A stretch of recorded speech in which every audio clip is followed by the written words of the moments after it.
नमस्कार दोस्तों, आज मैं आप सबको चाल समय दूरी में नेक्स्ट अगला पार्ट पढ़ाता हूं दोस्तों साथी। तो देखिए दोस्तों, आज का पहला सवाल क्या कह रहा है। ए और बी क्रमशः पी और क्यू के बिंदुओं से एक दूसरे की ओर यात्रा कर रहे हैं। एक दूसरे को पार करने के बाद ए और बी क्रमशः अपने गंतव्य क्यू और पी तक पहुंचने के लिए 6 सही 1/8 घंटा और 8 घंटे का समय लेते हैं। यदि बी की गति 6.8 किलोमीटर प्रति घंटा हो तो ए की गति क्या है। ये 4 ऑप्शन रखा गया दोस्तों साथी, और ये सवाल पूछा गया SSC CGL 2019 में।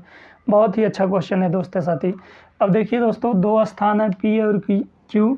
मान लीजिए दोस्तों साथी, ये स्थान P है, ये स्थान P है और ये स्थान Q है। यहाँ से व्यक्ति A यात्रा कर रहा है और यहाँ से B व्यक्ति यात्रा कर रहा है, B व्यक्ति यात्रा कर रहा है। मान लीजिए दोस्तों, ये एक दूसरे को यहाँ पे पार करते हैं, ये पार करने का स्थान हो गया दोस्तों। अब देखिए दोस्तों, जब A B को यहाँ पे पार करेगा तो पार करने के बाद का टाइम दिया गया है, इसका मतलब T1 का मान दिया गया है। T1 का मान क्या दिया गया सवाल के अंदर, देखिए दोस्तों 6 सही 1/8 घंटा दिया गया है दोस्तों साथी। तो 48 और 1 49, इसका मतलब 49/8 घंटा, ये T1 का मान मिल गया दोस्तों। इसी तरह से अगर हम T2 का मान निकालेंगे तब क्या मिलेगा दोस्तों। अब देखिए दोस्तों, B वाला व्यक्ति जब ये यहाँ पे आया और इसको पार किया तो यहाँ तक पहुँचने में कितना समय लिया, तो समय लिया 8 घंटा। इसका मतलब T2 का मान निकालेंगे तो 8 घंटा मिल जाएगा दोस्तों। अब देखिए दोस्तों, इस तरह के सवालों को लगाने के लिए आपको एक छोटा सा फार्मूला बताएं, B1/B2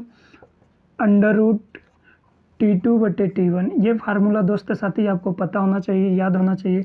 जब तक ये फार्मूला आपको याद नहीं रहेगा दोस्तों साथी, तब तक आप इस तरह के क्वेश्चन नहीं लगा पाएंगे। अब देखिए दोस्तों, आपको कुछ काम नहीं करना है, बस इस ले जाके मान रख देना और सवाल को लगा देना है। देखिए दोस्तों, सवाल के अंदर B की चाल दिया गया, B की चाल क्या दिया गया दोस्तों साथी, 16.8 किलोमीटर प्रति घंटा। इसका मतलब B2 का मान दिया गया है 16.8 किलोमीटर प्रति घंटा। और सवाल के अंदर पूछा जा रहा है A की चाल ज्ञात कीजिए, इसका मतलब B1 का मान पूछा जा रहा है। तो B1 का मान पूछा जा रहा है दोस्तों साथी सवाल के अंदर। अब देखिए दोस्तों, हमको B1 का मान निकालना है, तो B1/B2 का मान क्या दिया गया है दोस्तों, 16.8, तो 16.8 रख देंगे। T2 का मान क्या है दोस्तों, तो T2 का मान सवाल के अंदर 8 है, तो 8 रख देंगे। इसका मतलब √8। और T1 का मान क्या है दोस्तों, तो 49/8 है, तो 49/8 कर लेंगे दोस्तों साथी। अब देखिए दोस्तों, 8 ऊपर चला जाएगा, अगर इसके बाद सॉल्व करेंगे तो क्या मिलेगा, B1/16.8 और इक्वल इधर देखिए दोस्तों 8 ऊपर चला जाएगा तो 8 का जोड़ा बन गया। एक बार लाइन बढ़ा देते हैं दोस्तों, तो 8 × 8/49। अब देखिए दोस्तों, 8 का एक जोड़ा और नीचे 7 का एक जोड़ा, तो अंडर रूट से बाहर निकल जाएगा। तो B1/16.8 8/7, इससे ये काट देंगे तो देखिए दोस्तों कितनी बार में जाएगा, तो 7 × 14 दशमलव 7 × 28, इसका लाके गुणा कर देंगे तो B1 का मान क्या मिल जाएगा दोस्तों, 32 16 3 19 19.2 किलोमीटर प्रति घंटा। इस सवाल का राइट आंसर होता है दोस्तों ऑप्शन इस सवाल का राइट आंसर होता है दोस्तों ऑप्शन नंबर C। उम्मीद करते हैं दोस्तों ये सवाल आप समझ गए होंगे। देखिए दोस्तों, अगर आपको इस तरह का सवाल लगाना है तो कुछ भी काम नहीं करना, बस ये देखिए दोस्तों, इमेज जब इस तरह का सवाल दिया जाता है, मतलब व्यक्ति को पार करने के बाद का टाइम दिया जाए, तो आप कुछ भी ध्यान में मत रखिए, छोटा सा फार्मूला ध्यान में रखिए दोस्तों, B1/B2 बराबर √T2/T1। ये छोटा सा फार्मूला दोस्तों साथी, इसको ध्यान में रखिए और इस वाले फार्मूले पे लाके नंबर रख के सवाल लगा लीजिए। तो उम्मीद करते हैं दोस्तों ये सवाल, आज का पहला क्वेश्चन आप समझ गए होंगे। तो नेक्स्ट अगले सवाल की तरफ चलते हैं दोस्तों साथी। अब देखिए दोस्तों, नेक्स्ट अगला सवाल क्या कह रहा है। A और B ने एक ही समय पर क्रमशः X से Y और Y से X की ओर चलना शुरू किया। एक दूसरे को पार करने के बाद A और B को Y तक पहुंचने में क्रमशः 2.45 घंटा और 4.05 घंटे का समय लगा। यदि B की चाल 8.4 किलोमीटर प्रति घंटा थी तो A की चाल क्या थी। ये 4 ऑप्शन दोस्तों, और ये सवाल पूछा गया SSC CPSI 2019 में। बहुत ही अच्छे एग्जाम में पूछा हुआ क्वेश्चन है दोस्तों साथी। अब देखिए दोस्तों, उम्मीद करते हैं कि इस तरह के सवाल आप लगा लेंगे दोस्तों साथी। ये देखिए दोस्तों, मान लीजिए स्थान X है और ये स्थान Y है, यहाँ पर एक दूसरे को पार करते हैं दोस्तों। तो पार करने के बाद यहाँ से व्यक्ति A जो है, अब व्यक्ति A पार करने के बाद कितना समय लिया है दोस्तों साथी, तो समय लिया है 2.45 घंटा। इसका मतलब अगर हम T1 का मान निकालेंगे तो 2.45 घंटा, ये T1 का मान आ गया दोस्तों। इसी तरह से यहाँ से जब B व्यक्ति है और ये वाले व्यक्ति को पार किया तो यहाँ से यहाँ तक पहुँचने में कितना समय लिया है, तो T2 का मान दिया गया। T2 का मान क्या दिया गया है दोस्तों, 4.05 घंटा। 4.05 घंटा ये T2 का मान हो गया दोस्तों साथी। अब देखिए दोस्तों, इस तरह के सवाल को लगाने के लिए आपको एक छोटा सा फार्मूला बताएं, B1/B2 बराबर √T2/T1। ये छोटा सा फार्मूला आपको ध्यान होना चाहिए दोस्तों साथी। अब ले जाके मान रख देना है। देखिए दोस्तों, सवाल के अंदर B की चाल दिया गया है 8.4 किलोमीटर प्रति घंटा, तो B इसका मतलब B2 का मान दिया गया है 8.4 किलोमीटर प्रति घंटा। अब ले जाके मान रख के सवाल को आपको सॉल्व कर लेना है। तो देखिए दोस्तों, अगर हम मान रखेंगे तो क्या मिल जाएगा, B1 का मान निकालना है सवाल के अंदर, B2 का मान 8.4 और देखिए दोस्तों T2 का मान निकालेंगे तो क्या मिल जाएगा, तो T2 का मान 4.05 और T1 का मान निकालेंगे तो 2.45। अब देखिए दोस्तों, नीचे ऊपर दोनों पे दो अंक पे दशमलव, तो दशमलव गायब कर देंगे, नहीं तो नीचे ऊपर अगर 100 का गुणा करेंगे तो दशमलव गायब होगा, तो हम दशमलव गायब कर देते हैं दोस्तों साथी। अब दशमलव गायब हो गया। अब अगर हम 5 से घटाएंगे तो क्या मिल जाएगा, 4 और 9 मिल जाएगा। इसको 5 से घटाएंगे तो क्या मिल जाएगा, 8 और 1। इसका मतलब B1/8.4 और इधर क्या मिलेगा दोस्तों, अंडर आपको मिल जाएगा 81/49। ये देखिए दोस्तों, 9 का स्क्वायर है और ये 7 का स्क्वायर है, तो इसका मतलब 9 का एक जोड़ा बन जाएगा, 7 का एक जोड़ा बन जाएगा, तो अंडर से बाहर निकल जाएगा। इसके बाद सॉल्व करेंगे B1 8.4 और इधर आपको मिल जाएगा 9/7। अब देखिए दोस्तों, इससे अगर हम काट देते हैं तो 1 और 0.2 इसका ला के गुणा कर देंगे दोस्तों, तो B1 का मान क्या मिल जाएगा दोस्तों, 18 और 9 1 10 10.8 किलोमीटर प्रति घंटा। इसका मतलब अगर हम B1 का मान निकालेंगे, पहले व्यक्ति की चाल निकालेंगे तो क्या मिलेगा दोस्तों, 10.8 किलोमीटर प्रति घंटा। इस सवाल का राइट आंसर होता है दोस्तों ऑप्शन नंबर ए। उम्मीद करते हैं दोस्तों ये सवाल आप समझ गए होंगे। तो नेक्स्ट अगले सवाल की तरफ चलते हैं दोस्तों साथी। अब देखिए दोस्तों, नेक्स्ट अगला सवाल क्या कह रहा है, 4 मील प्रति घंटे की चाल से चलते हुए कोई व्यक्ति दिए गए समय में एक निश्चित दूरी तय करता है। यदि उसकी चाल बढ़कर 9 मील प्रति घंटा हो जाती है तो वह उतने ही समय में 7.5 मील अधिक दूरी तय करता है। वास्तव में वह दूरी तय करता है। ये 4 ऑप्शन दोस्तों साथी, और ये सवाल पूछा गया RRB JEE 2019 में। अब देखिए दोस्तों, मान लीजिए वास्तव में जो दूरी थी, ये मान लीजिए स्थानीय है दोस्तों साथी, और ये स्थान भी है। अब यही वास्तव में वो व्यक्ति दूरी तय की, तो दूरी नहीं पता है दोस्तों साथी, वही पूछा गया। तो मान लीजिए D किलोमीटर की दूरी थी, D किलोमीटर की दूरी हो गई दोस्तों साथी। अब देखिए दोस्तों, पहले व्यक्ति की चाल क्या दिया था, पहले व्यक्ति की चाल मतलब एक ही व्यक्ति है, तो व्यक्ति की चाल क्या दिया गया दोस्तों सवाल के अंदर, तो व्यक्ति की चाल दिया गया 4 मील प्रति घंटा। इसका मतलब 4 मील प्रति घंटा ये व्यक्ति का चाल दिया गया है। लेकिन आगे क्या कह रहा है, यदि उसकी चाल बढ़कर 9 मील प्रति घंटा हो जाए। अब देखिए दोस्तों, बाद में चाल क्या हो जा रही है, बढ़ जा रही है। तो बाद में जब चाल बढ़ जा रही है तो तब क्या हो जा रहा है, तो 9 मील प्रति घंटा हो जा रही है, 9 मील प्रति घंटा हो जा रही है दोस्तों साथी। तो जब 9 मील प्रति घंटा हो जाती है तो वह उतने ही समय में 7.5 मील दूरी अधिक तय करता है। देखिए दोस्तों, पहले अगर इस चाल से चलता तो वहाँ तक ये दूरी आता, लेकिन अब चाल बढ़ गया है तो अब दूरी अधिक तय कर ले रहा है, अब मान लीजिए दोस्त ये व्यक्ति यहाँ तक आ जा रहा है, तो अब 7.5 किलोमीटर दूरी अधिक तय कर रहा था। ये दूरी कितना है दोस्तों, 7.5 मील। ये इतना मील की दूरी ये है, मान लीजिए ये स्थान C हो गया दोस्तों साथी। इसका मतलब B से C तक की दूरी कितना है दोस्तों, 7.5 मील। देखिए दोस्तों, अगर किसी भी तरह का कोई भी सवाल है तो आप पहले ये सोचिए सवाल को लगाना कैसे है। तो देखिए दोस्तों, उतने ही समय में इसका मतलब सवाल कहने का मतलब ये है T1 बराबर T2। इसका मतलब सवाल के अंदर देखिए दोस्तों टाइम सेम है। टाइम सेम कैसे पता चलेगा दोस्तों, देखिए दोस्तों, उतने ही समय में वह उतनी दूरी अधिक तय करता है। इसका मतलब T1 और T2 का मान सेम है। बस अगर दोस्तों साथी सवाल के अंदर आप ये पकड़ लिए तो आप सवाल को लगा लेंगे दोस्तों साथी। अब देखिए दोस्तों, समय बराबर होता है क्या है, दूरी बटे चाल। तो दूरी पहले चाल से 4 किलोमीटर पहला चाल था, इसका मतलब T1 का मान अगर लेंगे तो दूरी क्या है, D है। अब चाल क्या है दोस्तों, 4 है, तो 4 ले लेंगे दोस्तों। बाद में दूरी क्या हो जाएगी दोस्तों, तो D तो इतना है ही, और ये 7.5 किलोमीटर अधिक तय किया है। इसका मतलब D + 7.5 ये मिल जाएगा दोस्तों, बटे इसकी चाल क्या है दोस्तों, 9 है। अब आपको क्रॉस मल्टीप्लिकेशन करना है दोस्तों साथी, इसका गुणा इसके साथ और इसका गुणा इसके साथ। तो देखिए दोस्तों, जब क्रॉस मल्टीप्लिकेशन करेंगे 9D और इधर गुणा कर देंगे तो क्या हो जाएगा दोस्तों 20 और 28 2 30, एक अंक पे दशमलव लगा देंगे प्लस 4D 4D हो जाएगा दोस्तों। अब देखिए दोस्तों ये 4D प्लस है, अगर इक्वल की इधर लाएंगे तो माइनस हो जाएगा। इसका मतलब 9D में से अगर हम 4D घटा देंगे तो क्या बचेगा दोस्तों 5D। 5D बराबर कितना आता है दोस्तों 30, क्योंकि दशमलव की इधर 0 है तो खत्म हो जाएगा। इससे काट देंगे तो D का मान क्या मिल जाएगा दोस्तों 6 किलोमीटर। इसका मतलब जो वास्तविक दूरी थी दोस्तों साथी वो 6 किलोमीटर की थी। उम्मीद करते हैं दोस्तों ये सवाल समझ गए होंगे। इस सवाल का राइट आंसर होगा मील में दिया गया दोस्तों साथी, तो यहाँ पे 6 मील हो जाएगा। 6 मील वास्तव में दूरी कितनी थी दोस्तों 6 मील।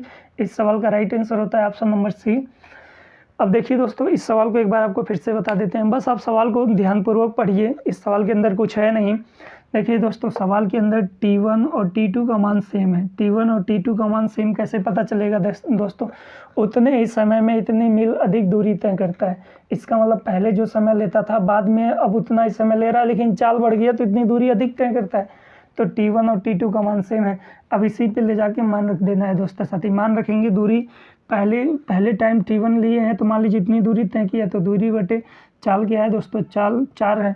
अब देखिए दोस्तों T2 का मान निकालेंगे तो इतनी दूरी तो तय किया, इतना एक्स्ट्रा तय किया। इसका मतलब D प्लस 7.5 बटे 9 कर देंगे T2 का मान। अब इसी को काट पीट के आपको D का मान निकाल लेना है दोस्तों। तो काटे पीटेंगे D का मान क्या आ जाएगा दोस्तों 6 मील आ जाएगा। अब उम्मीद करते हैं दोस्तों ये सवाल आप बड़े आराम से समझ गए होंगे। तो नेक्स्ट अगले सवाल की तरफ चलते हैं दोस्तों साथी। अब देखिए दोस्तों नेक्स्ट अगला सवाल क्या कह रहा है, 2 रेलगाड़ियां M तथा N स्टेशन से चलती है।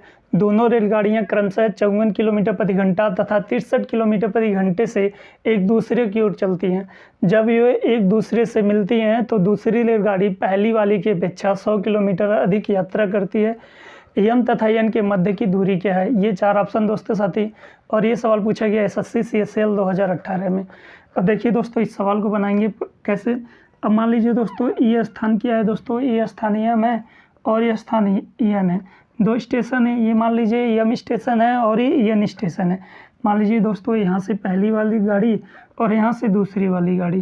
पहली वाली गाड़ी की चाल क्या दिया गया दोस्तों, तो 54 किलोमीटर प्रति घंटा, तो 54 किलोमीटर प्रति घंटा ले लेते हैं। और दूसरी वाली ट्रेन की चाल क्या दिया गया, दूसरी वाली की चाल दिया गया 63 किलोमीटर प्रति घंटा, तो 63 किलोमीटर प्रति घंटा ले लेंगे दोस्तों। अब देखिए दोस्तों आगे सवाल क्या कह रहा है, वे एक दूसरे को, दूसरी वाली रेलगाड़ी पहली वाली की अपेक्षा 100 किलोमीटर अधिक दूरी तय करती है कब, जब वे एक दूसरे की ओर चलती हैं, जब वे एक दूसरे से मिलती हैं। देखिए दोस्तों जब वे एक दूसरे से मिलती हैं तो दूसरी वाली रेलगाड़ी पहली वाली की अपेक्षा 100 किलोमीटर अधिक दूरी तय करती है। मान लीजिए दोस्तों वो इस वाले पॉइंट पे मिलते हैं, इस वाले पॉइंट को मान लीजिए दोस्तों P मान लेते हैं। अगर P वाले बिंदु पर पहली और दूसरी वाली रेलगाड़ी मिलती है तो दूसरी वाली रेलगाड़ी पहली वाली रेलगाड़ी की अपेक्षा 100 किलोमीटर दूरी अधिक तय की है। तो आपको बताना है M और N के मध्य की बीच की दूरी क्या है। अगर मान लेते हैं ये वाली दूरी जो है, ये वाली दूरी अगर इतनी दूरी D किलोमीटर है, इतनी दूरी अगर D किलोमीटर है तो ये दूरी क्या हो जाएगी दोस्तों, तो इतनी दूरी हो जाएगी D+100। इतनी दूरी D+100 हो जाएगी, D+100 किलोमीटर। ये D+100 किलोमीटर क्यों होगी दोस्तों, तो देखिए दोस्तों दूसरी वाली रेलगाड़ी पहली वाली रेलगाड़ी की अपेक्षा 100 किलोमीटर अधिक दूरी तय की है। तो अगर इतनी दूरी D होगी तो ये क्या होगा दोस्तों, D+100 हो जाएगा। अब देखिए दोस्तों दोनों टाइम सेम है, T1 बराबर T2, दोनों टाइम सेम लिए, एक ही समय चलिए दोनों रेलगाड़ियाँ, तो टाइम सेम होगा दोस्तों। जितना समय ये चलिए उतना समय ये भी चलेगी, लेकिन इसकी चाल ज़्यादा है तो ये दूरी कम अधिक तय कर लेगी, इसकी चाल कमज़ोर है तो ये दूरी कम तय करेगी, लेकिन टाइम दोनों का सेम है। अब देखिए दोस्तों समय बराबर दूरी बटे चाल, तो पहली वाली रेलगाड़ी यहीं से यहीं तक चली है तो इसकी दूरी क्या ले लेंगे D। चाल क्या दिया गया दोस्तों 54, तो 54 इक्वल T2 का मान। तो देखिए दोस्तों दूसरी वाली रेलगाड़ी यहाँ से लेकर यहाँ तक चली है, इसका मतलब D+100 हो जाएगा, D+100 बटे इसकी चाल क्या है दोस्तों, तो 63 है, तो 63 ले लेंगे दोस्तों।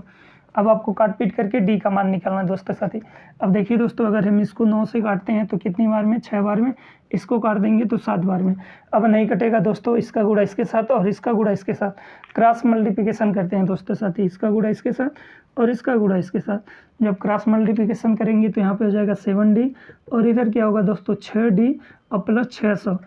अब देखिए दोस्तों, ये इधर आके माइनस हो जाएगा, 7D में से 6D घटा देंगे तो D बराबर क्या मिल जाएगा दोस्तों, 600। तो D का मान निकाला गया, क्या मिला दोस्तों, 600 किलोमीटर। लेकिन सवाल के अंदर पूछा गया है M और N के बीच की दूरी ज्ञात करना है। तो बताइए दोस्तों, अगर ये दूरी 600 है तो ये इतनी दूरी, तो D का मान 600 प्लस 100 ऐड कर देंगे तो इतनी दूरी 700 हो जाएगा दोस्तों। तो बताइए दोस्तों, M से N तक की दूरी क्या हो जाएगी।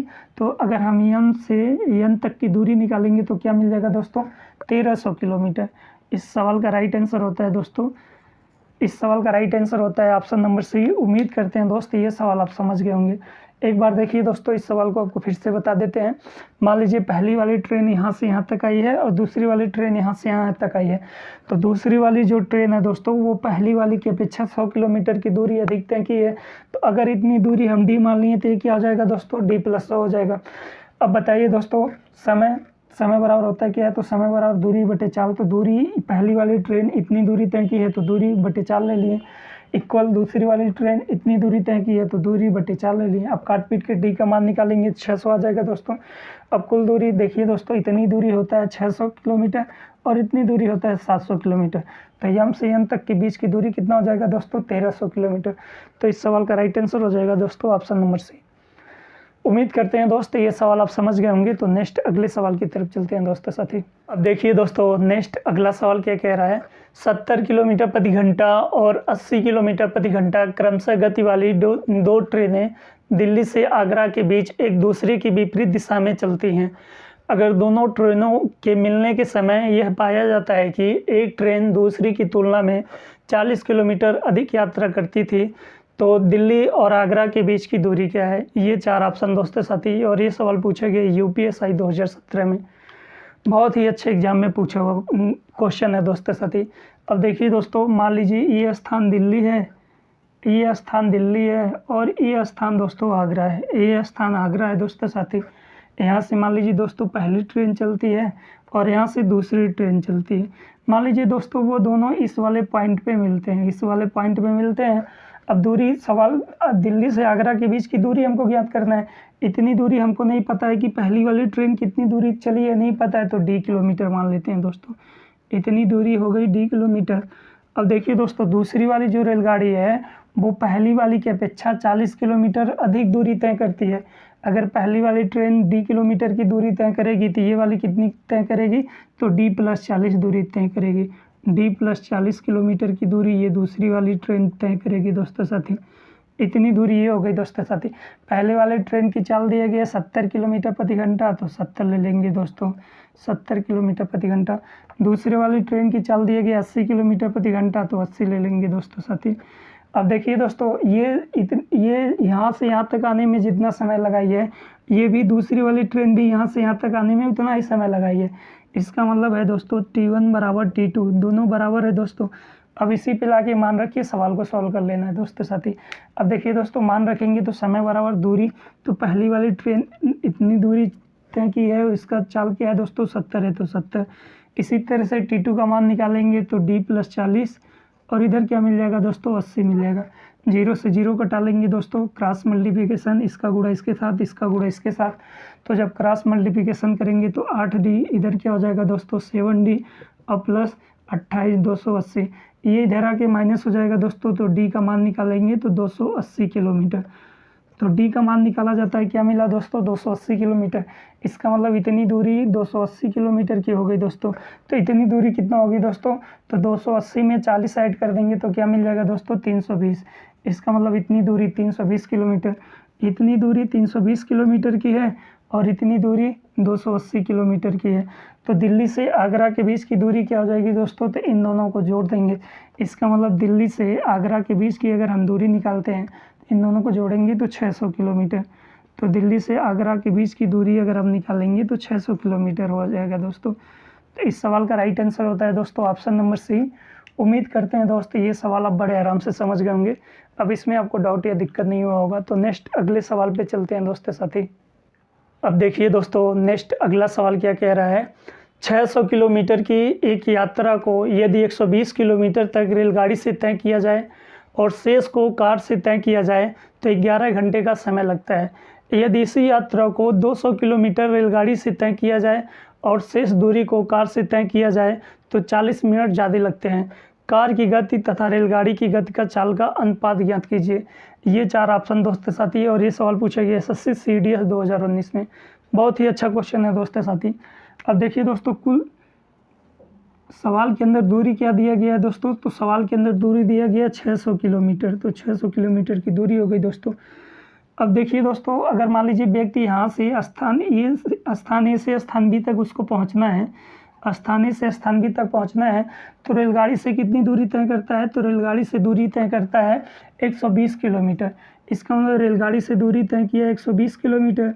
अब बाकी टोटल दूरी 600 किलोमीटर की है। अगर रेलगाड़ी से 120 किलोमीटर की दूरी तय किया है तो कार से कितनी दूरी तय करेगा, तो 600 में से 120 को हटा देंगे तो कार से दूरी तय किया है 480 किलोमीटर।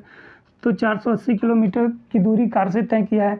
अब देखिए दोस्तों, व्यक्ति यहाँ से यहाँ तक पहुँचा है, बी स्थान पे पहुँचा है।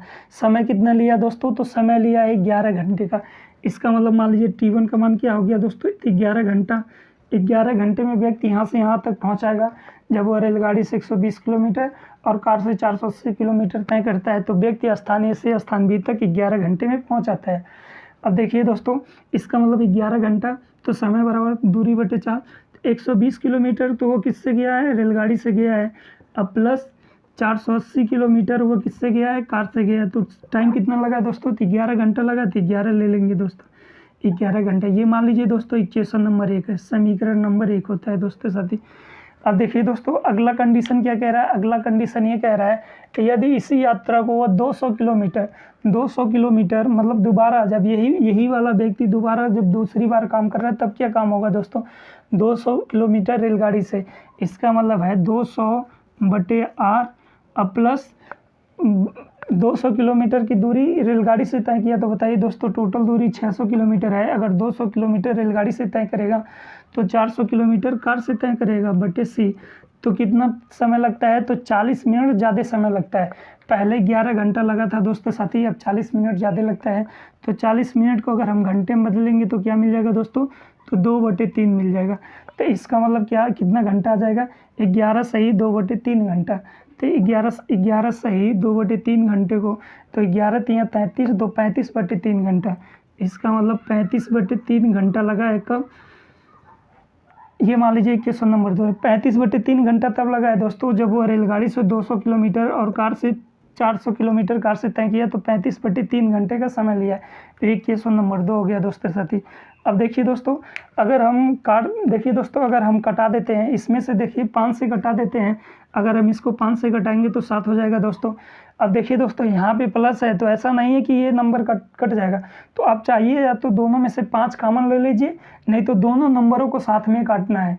ये 5 कॉमन ले लेंगे दोस्तों, इन दोनों नंबरों में से 5 कॉमन ले सकते हैं। तो देखिए दोस्तों, अगर 5 से काटेंगे तो 5 × 20 40 हो जाएगा। इसको 5 से काटेंगे तो 80 हो जाएगा। अब देखिए दोस्तों, इक्वेशन नंबर 2 में 3 का गुणा कर देंगे। तो जब इक्वेशन नंबर 2 में अगर हम 3 का गुणा करते हैं तो क्या मिल जाएगा दोस्तों, तो जब गुणा करते हैं तो सब नंबरों के साथ गुणा होगा दोस्तों। तो गुणा तो 4 × 3 = 12 120 r, और इधर क्या हो जाएगा दोस्तों, 8 × 3 = 24 240 c, और इधर क्या हो जाएगा दोस्तों, 3 से 3 कैंसिल आउट हो जाएगा तो 7। ये मान लीजिए दोस्तों इक्वेशन नंबर 3 है, तीसरा है। अब इक्वेशन नंबर 1 और 3 को घटाने पे, तो देखिए दोस्तों, इसके बाद अगर हम काम करते हैं, घटाने वाला काम करते हैं, तो क्या होगा दोस्तों, 120/r प्लस 480 c, और इधर 11 घंटा, और ये थर्ड वाला 120/r प्लस 240/c बराबर 7 घंटा। अब देखिए दोस्तों, इक्वेशन 1 और 3 को घटा रहे हैं तो इसका मतलब सिंबल बदल जाएगा दोस्तों साथी। तो सिंबल चेंज हो जाता है दोस्तों। ये देखिए दोस्तों, ये कट के ख़त्म हो जाएगा। अब यहाँ पे क्या बचा, देखिए दोस्तों, आपको नीचे दिखेगा नहीं, तो इसके बाद इधर कर देते हैं दोस्तों साथी। इसके बाद अगर हम काम करेंगे तो 480/c माइनस 240/c बराबर क्या हो जाएगा दोस्तों, 11 में से 7 को घटा देंगे। तो 11 में से 7 को घटा देंगे तो 4 आ जाएगा दोस्तों साथी। कितना आता है दोस्तों, 4 आता है। अब देखिए दोस्तों, जब एलसीएम लेंगे तो इसमें से इसको घटा देंगे, नीचे c आ जाएगा दोस्तों। अब घटा देंगे तो 0 और 4 और 2 240 c, 4 से इसको काट देंगे तो कितनी बार में दोस्तों, तो 6 बार में। तो c का मान निकालेंगे, क्या मिल जाएगा दोस्तों, 60 किलोमीटर प्रति घंटा। इसका मतलब कार की चाल क्या मिल गई दोस्तों, तो कार की चाल मिल गई 60 किलोमीटर प्रति घंटा। अगर हमको रेलगाड़ी की चाल निकालना है तो यही मान चाहे इक्वेशन 1 में चाहे 2 में ले जाके रख दीजिए दोस्तों। अब देखिए दोस्तों, यही मान इक्वेशन 1 में रखने पे, तो जब मान रखेंगे तो इसका मतलब सी की जगह क्या रख देंगे दोस्तों, 60 रख देंगे। तो यहाँ पे हम 60 कर देते हैं दोस्तों, 60 कर देते हैं। अब देखिए दोस्तों, 0 से 0 काट देंगे, इससे काटेंगे तो कितनी बार में दोस्तों, तो 8 बार में कट जाएगा। अब देखिए दोस्तों, 8 इधर प्लस के साथ है, इक्वल की इधर आएगा तो माइनस हो जाएगा। इसका मतलब 120 आर, और इधर क्या हो जाएगा दोस्तों, तो इसमें से इसको घटा देंगे तो 3 आ जाएगा दोस्तों। इससे काट देंगे तो आर का मान क्या मिल जाएगा दोस्तों, तो आर का मान 40 किलोमीटर प्रति घंटा। इसका मतलब देखिए दोस्तों, अगर हम कार की चाल निकालते हैं तो कार की चाल आता है 60 किलोमीटर प्रति घंटा, 60 किलोमीटर प्रति घंटा। और अगर हम रेलगाड़ी की चाल निकालते हैं तो आता है 40 किलोमीटर प्रति घंटा, 40 किलोमीटर प्रति घंटा। अब देखिए दोस्तों, सवाल के अंदर पूछा क्या गया है, तो सवाल के अंदर पूछा गया है कार पहले लिखा गया है, तो कार संबंधी रेलगाड़ी का मान पूछा गया है। तो कार संबंधी अगर हम रेलगाड़ी का मान निकालेंगे तो कार का मान 60 है और रेलगाड़ी का मान 40 है। 0 से 0 कटा लेंगे, 3 संबंधी 2 आ जाएगा। तो इस सवाल का राइट आंसर होता है दोस्तों ऑप्शन नंबर बी। उम्मीद करते हैं दोस्तों ये सवाल आप समझ गए होंगे। अब देखिए दोस्तों, ये आपको समझाने के लिए बताते हैं कि ऐसे ऐसे प्रोसेस है सवाल को लगाने का। तो हम चाहते हैं दोस्तों साथी, हर एक छात्र आगे निकले, चाहे वो तेज हो, चाहे कमज़ोर हो, चाहे मीडियम का स्टूडेंट हो, हर एक छात्र को समझ में आए। इस सवाल को देखिए दोस्तों, एक बार आपको फिर से बता देते हैं दोस्तों साथी। देखिए दोस्तों, सवाल के अंदर कुछ है नहीं, बस आप इतना काम कर लीजिए। देखिए दोस्तों, 120 किलोमीटर रेलगाड़ी से तय किया है, तो इसका मतलब 120/r ये रेलगाड़ी से तय किया प्लस, अब देखिए 600 किलोमीटर की दूरी है, अगर 120 निकल जाएगा तो 480 किलोमीटर कार से तय किया। तो टाइम कितना लगा दोस्तों, तो 11 घंटा। तो इक्वेशन नंबर 1 मान लीजिए दोस्तों। अब देखिए दोस्तों, आगे सवाल कह रहा है अगर वो 200 किलोमीटर रेलगाड़ी से तय करें, इसका मतलब अब 200/r प्लस कार से, तो बचेगा कितना, 400। ये दूरी कार से तय करेगा, कार से। तो अब कह रहा है कि 40 मिनट अधिक लगता है, तो 40 मिनट को अगर हम घंटे में बदलेंगे तो क्या आ जाएगा दोस्तों, 2/3। इसका मतलब हो गया, तो 11 घंटा पहले लगता था, 11 घंटा पहले लगता था, अब इतना अधिक लग रहा है, तो 11 × 33 2 35/3। इसका मतलब 35/3 घंटा। ये इक्वेशन नंबर 2 हो गया। अब देखिए दोस्तों, आपको इक्वेशन सॉल्व करने आना चाहिए। अब इक्वेशन 1 और 2 को सॉल्व करके कार की चाल और रेलगाड़ी की चाल निकाल लीजिए दोस्तों, उसके बाद ले जाके अनुपात निकाल लेंगे। तो उम्मीद करते हैं दोस्त ये सवाल आप समझ गए होंगे। अब देखिए दोस्तों, प्लीज़ अगर आप वीडियो को देखते हुए यहाँ तक पहुँचा गए हैं और चैनल पर नए हैं तो चैनल को सब्सक्राइब जरूर कर लें, वीडियो को लाइक करें, कमेंट बॉक्स में कमेंट करें दोस्तों। और आपके जितने भी ग्रुप हैं या आपके सहपाठी हैं, आपके दोस्त हैं, उनको भी हमारे चैनल से पढ़ने के लिए एडवाइस करिए दोस्तों साथी। तो आज के लिए इतना ही रहने देते हैं, जल्दी से नेक्स्ट अगले पार्ट में आपसे मुलाकात होती है दोस्तों साथी। तो थैंक यू दोस्तों।